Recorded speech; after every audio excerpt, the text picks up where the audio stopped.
स्वागत है आप सभी का हमारे इस ऑनलाइन लर्निंग प्लेटफॉर्म पर जिसका नाम है स्टडी सम्राट, जहां आप करते हैं स्टडी विद स्मार्टनेस।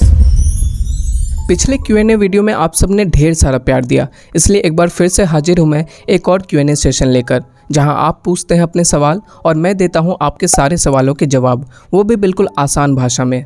लेकिन सवाल जवाब का सिलसिला शुरू करने से पहले मैं आपको बता दूं कि अगर आपके भी मन में इंग्लिश लैंग्वेज, लिटरेचर या ग्रामर से रिलेटेड कोई भी सवाल है तो आप हमें ज़रूर पूछें। अपना सवाल पूछने के लिए कमेंट बॉक्स में जाकर #AskAnything लिखने के बाद अपना सवाल लिखें और अंत में अपना नाम और आप कहाँ से हैं ये लिखना बिल्कुल ना भूलें। हो सकता है नेक्स्ट वीडियो में आपका सवाल पिक कर लिया जाए। तो आइए अब ज़्यादा देर ना करते हुए शुरू करते हैं आज की class.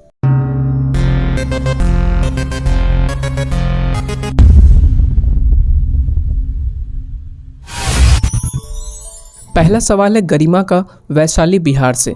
Sir can you please tell me what is tag और टेल क्वेश्चन। सबसे पहले तो मैं आपको बता दूं कि टैग क्वेश्चन कहें या टेल क्वेश्चन दोनों एक ही चीज़ है और इसे ज़्यादातर लोग क्वेश्चन टैग के नाम से भी जानते हैं। टैग का मतलब होता है लेबल लगाना, आम बोलचाल की भाषा में इसे चिप्पी लगाना भी कहते हैं। आप शॉपिंग करने जाते होंगे तो आपने देखा होगा कि हर प्रोडक्ट पर एक प्राइस टैग लगा हुआ होता है। आप फेसबुक या इंस्टा पर कोई पोस्ट करते हैं तो आप उस पोस्ट के साथ अपने फ्रेंड्स को टैग करते हैं, यानी कि अपने फ्रेंड्स को उस पोस्ट के साथ कनेक्ट कर देते हैं या अटैच कर देते हैं।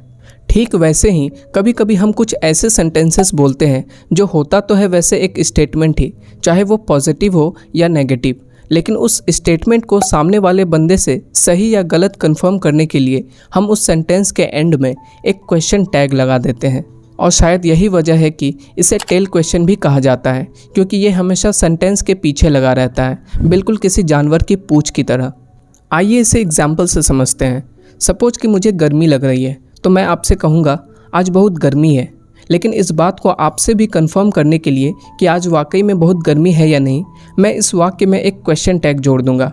तो अब मैं आपसे कुछ इस तरह से कहूँगा, आज बहुत गर्मी है ना। तो ये जो अंत में मैंने कहा है ना, यही है क्वेश्चन टैग या फिर टेल क्वेश्चन कहिए। तो क्वेश्चन टैग का प्रयोग करते हुए इस वाक्य को हम इंग्लिश में कहेंगे, it is very hot today isn't it. तो इंग्लिश में ये जो अंत में हमने लिखा इज़न्ट इट, यही है क्वेश्चन टैग। आई होप कि अब आपको समझ आ गया होगा कि क्वेश्चन टैग या फिर टेल क्वेश्चन किसे कहते हैं। इस टॉपिक पर अलग से एक सेपरेट वीडियो आएगी जिसमें हम इसके रूल्स एंड रेगुलेशन की भी बात करेंगे और इस टॉपिक को डिटेल में डिस्कस करेंगे। फ़िलहाल के लिए इतना ही। आइए अब नेक्स्ट क्वेश्चन की ओर बढ़ते हैं। सर मुझे ये पूछना है कि क्या आप ग्रामर की क्लास करवाते हैं। My name is Riya, village Chanchaura from Bihar.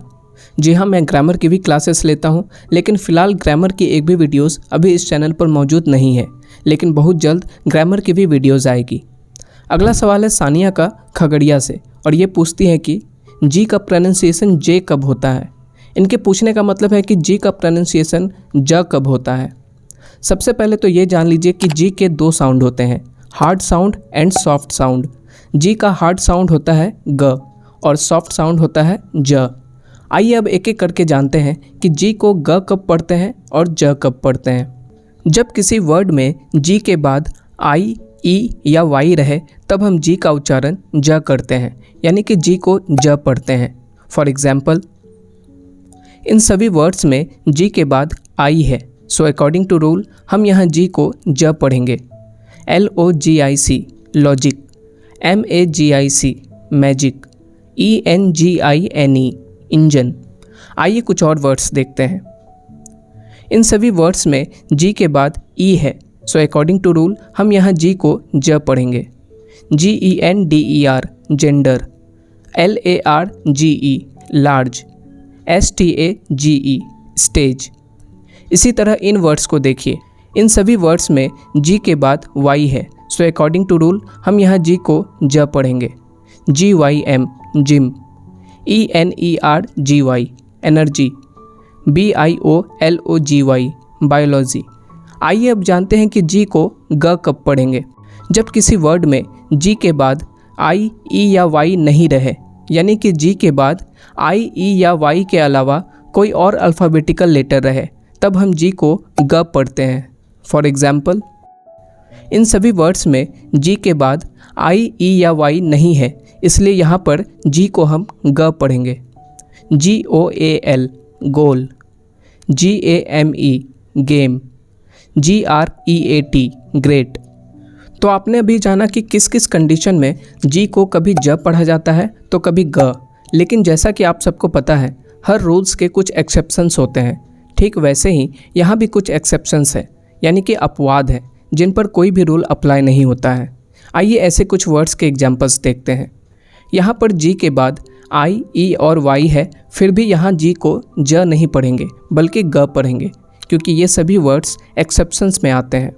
इसलिए इसे हम पढ़ेंगे BEGIN बिगिन, जबकि रूल्स के अकॉर्डिंग इसे पढ़ना चाहिए बिजिन, लेकिन क्योंकि ये अपवाद में आता है इसलिए यहाँ पर कोई रूल काम नहीं करेगा, इसलिए इसे हम बिगिन पढ़ेंगे।